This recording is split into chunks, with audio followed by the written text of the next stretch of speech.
listening to Somos Hollywood, a podcast where Latinos in film and TV talk about their recent projects and the ongoing fight for more inclusion in the industry. I mean, we're already here, and we're not going anywhere. So yeah, apúrense. We are ready. We are talented. We are Hollywood. Somos Hollywood. Hey, Tom, thanks so much for taking the time. I appreciate it.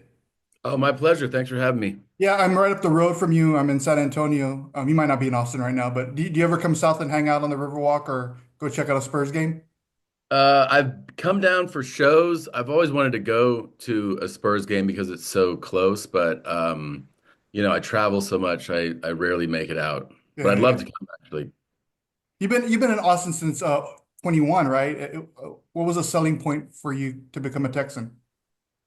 Yeah, I came in May of 21. It Mhm. was basically we had been in this house in LA that we'd moved to for like less than a year, and it was like during the pandemic, and it just felt like LA was mismanaging everything. Okay. And my wife, who was a lifelong Angelino, who had never entertained the idea of leaving, was like, "Hey, I'm ready to get out of here." Oh, wow. I was like, so there was only a few places we were considering, and one of them was Austin, and then it just kind of we went forward with it. Yeah, it seems like a lot of people are moving to Texas, specifically Austin, if they're in the comedy scene. What do you think that is? Do you have a theory about why everybody's kind of funneling down that way and trying to make it a hub now? Well, I mean, Austin always had like a cool comedy scene. Like when I was starting out and working my way through the clubs, that was one of the destinations of like a cool spot. Like they had their own scene. And I think it's just that honestly, so many comics have already moved there, so there's more. And then, Rogan opened a club Right. that is super popular.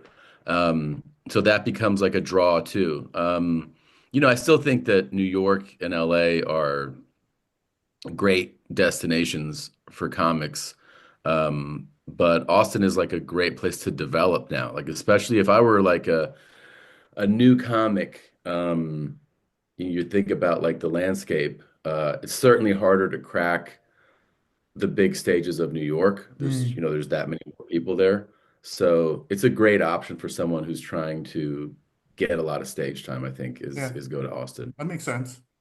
So, Yeah. congratulations on Bad Thoughts. I was wondering if you can give me a rough estimate of what percentage of these bad thought stories were actually thoughts that went through your head. Uh, Most, Okay. almost everything. Yeah, they're all, nuggets of things that I either thought, I either brought a version of a script into that room, or, the conversation that we had in the writer's room kind of led to it. But yeah, I would say almost all of those are bad thoughts that I've had. Yeah. Have you ever questioned or wondered why you find certain disturbing things funny? Because I have a dark sense of humor myself. A lot of people might cringe at some of the stuff that we laugh at. So have you ever I thought don't know, about man. I mean, it's a good question. And like, yeah, I've tried to analyze it in different ways. I know that, I've always found inappropriate things and inappropriate behavior right? in the context of where you should behave to be funny. In other words, like somebody screaming profanities in the line at the bank is funny because he's doing it where he shouldn't do it. You know what I mean? Like where you're supposed to behave, misbehaving is funny. Um, I've also always loved upsetting like my mom, teachers, like seeing that horrified look, that exasperated expression because you acted in a way that you shouldn't or said something outrageous. Right. It's always made me laugh. It's always made me laugh. I just interviewed your Bad Thoughts co-star last week, Daniela Pineda, for another project. She's in The Accountant too with Ben Yeah. Affleck, right? She plays this badass assassin. Did you take advantage of her athleticism for the new series? Well, Danielle is just like this incredible talent, honestly. Like she can do anything. So I know that she's been doing all this like functional fitness, and she's super agile and athletic, and she had to like fall out of a thing and crawl under and run, and she could do all that stuff like no problem, but she's just like so capable of accessing any emotion. She's also like really great at, like a great actor, just like subtle things. Like she does so much with just a look or an expression. So yeah, I mean, we always say, you have your best version that you imagine of a scene that you write. Yeah, And the thing about great actors is they always take it to a place that's beyond what you had imagined was the best version. And I feel like, Daniela does that every time she's on screen. yeah, definitely. There was a 2017 study by Medical University in Vienna that said that people with a dark sense of humor had higher levels of both verbal and nonverbal intelligence compared to those who, think the Big Bang Theory is funny or something like that. And Right. do you have any theories on the link between gallows humor and intelligence? Yeah, I think that study like says everything that I already thought about it. I mean, I've walked by my mom and my sister watching sitcoms on the couch and laughing like a couple of donkeys. And I completely believe that it's directly correlated to their intelligence, which I'm proud to say is lower than mine. So, yeah, I definitely think there's an association with what you laugh at and your intelligence level. I mean, it's not a mystery, man. Right. And Most that's of America is not that bright. Let's yeah. be honest. I agree. In that same study, researchers said that the findings supported Sigmund Freud's theory of humor, which proposed that, quote, humor allows for a temporary and relatively safe release of usually repressed sexual and aggressive urges in the form of wits. I like the way they worded that. So are there any urges that you can think of that you managed to bottle up because you have these bad thoughts?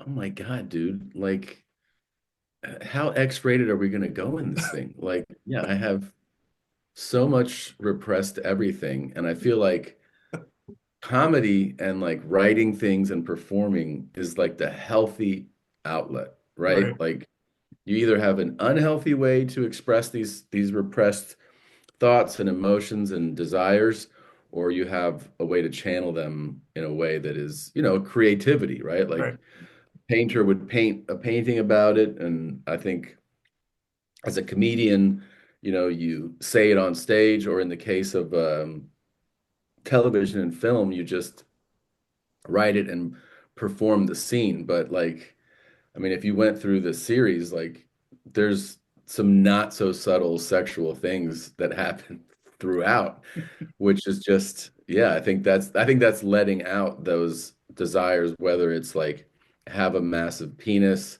um, make be seduced by a beautiful woman, who, there's obviously like a trick that she's playing on me, um, uh, sleep with a bunch of elderly people.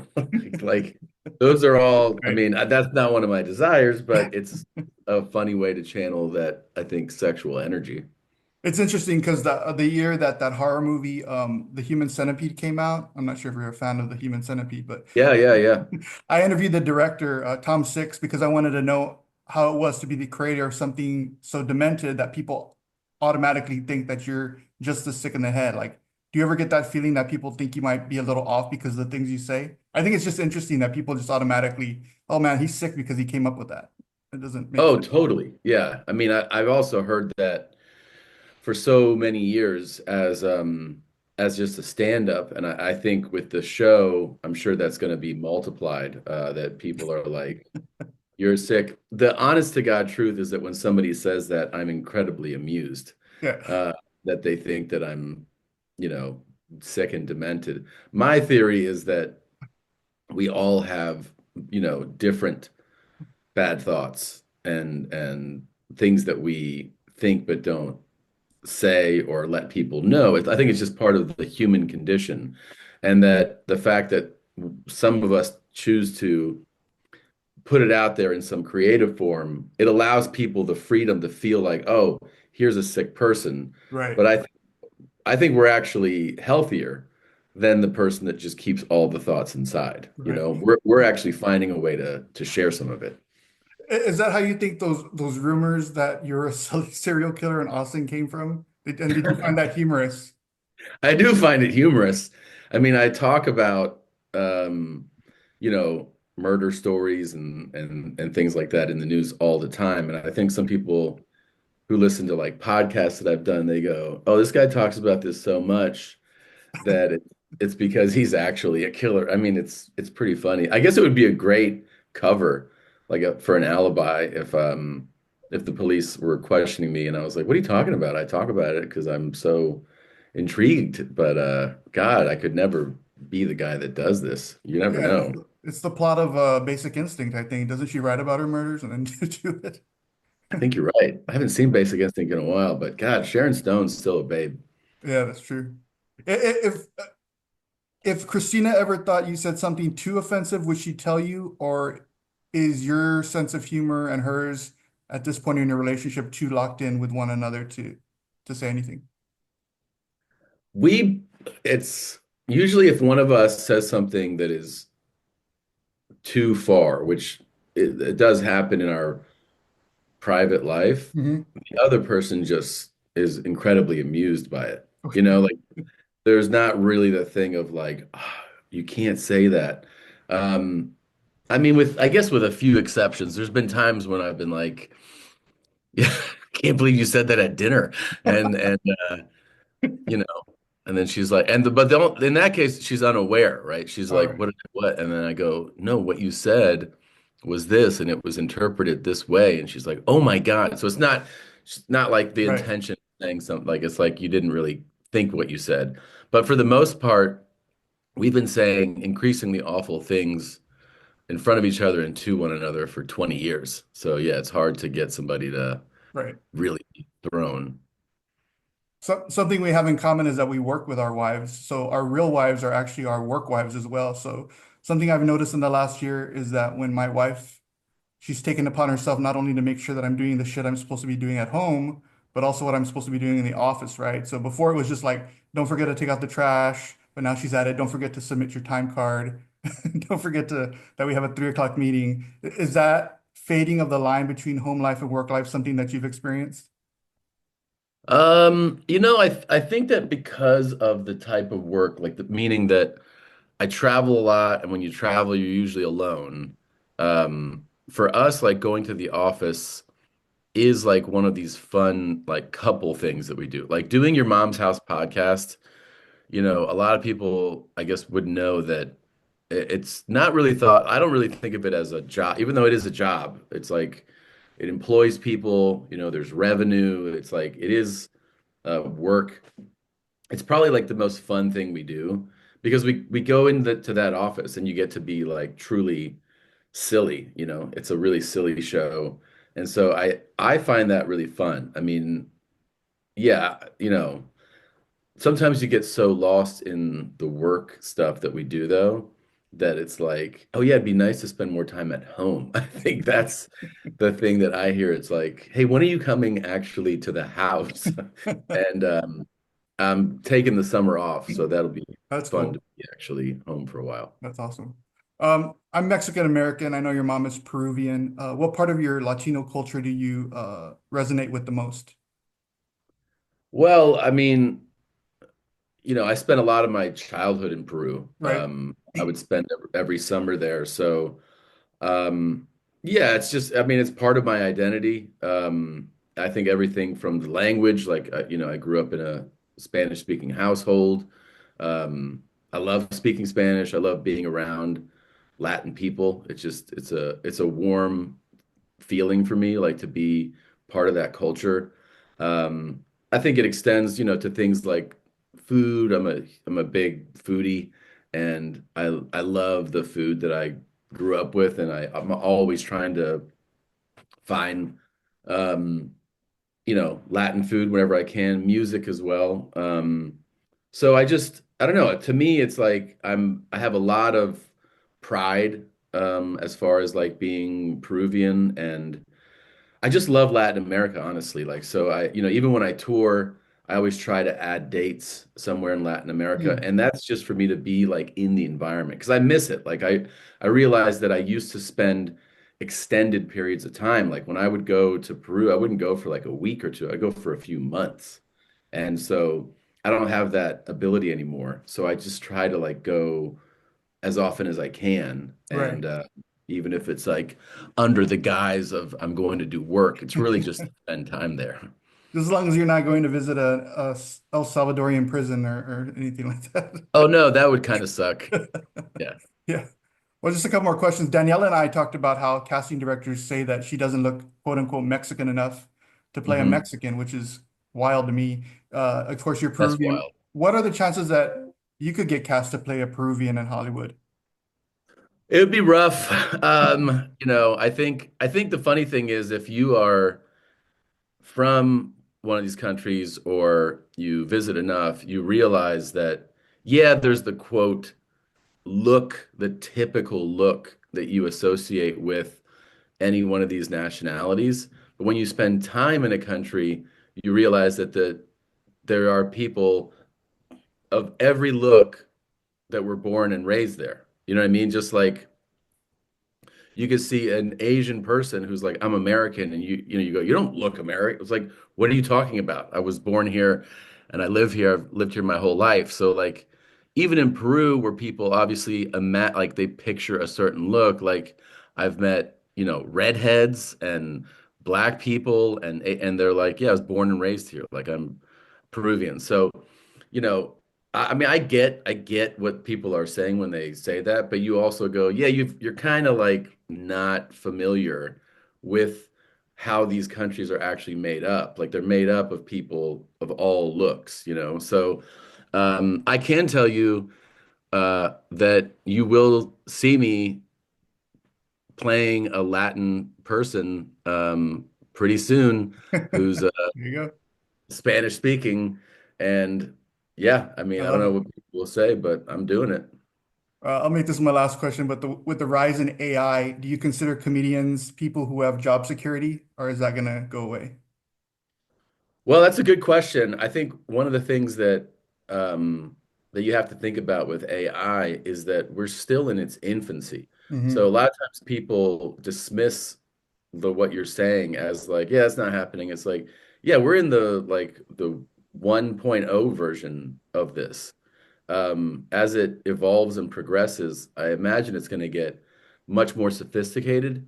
And I do think that comedians, actors, writers for sure, you're going to have to like have some type of protections, like copyrights on your likeness, on your image, because I think we can't yet imagine what it's going to be capable of. Right. And it could be something where you just, you know, type in a few things, press enter, and this thing's kicking out, specials for you that I Hey, don't know if anybody really wants that, really. it's a good segue to test this theory out. I went ahead and jumped on ChatGPT and typed the following. Write me a joke about comedian Tom Segura's upcoming Netflix show Bad Thoughts in the style of Tom Segura. Would you like to hear what it came up with real quick? Oh boy. Yeah, Okay. I'm not a stand-up comedian, but I'm going to try my best. Bad sure. Thoughts is like if Black Mirror got hit in the head and started saying the quiet parts out loud.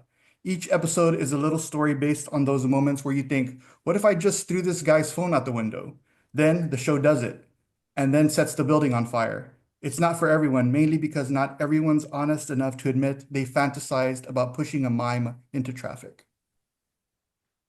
Bro, that was really good. I mean, ChatGPT's got it down, bro. I can't even tell you, like, that's better than anything I would have come up with. I guess we should just hire them. That was awesome. Very cool. Very cool. Yeah. Hey, Tom, thank you so much for taking the time out and congratulations on the new show. And man, we're real proud of you and can't wait to see what you come up with next, man. Thanks so much. Appreciate it, buddy. All right, have a good day. You Bye. too.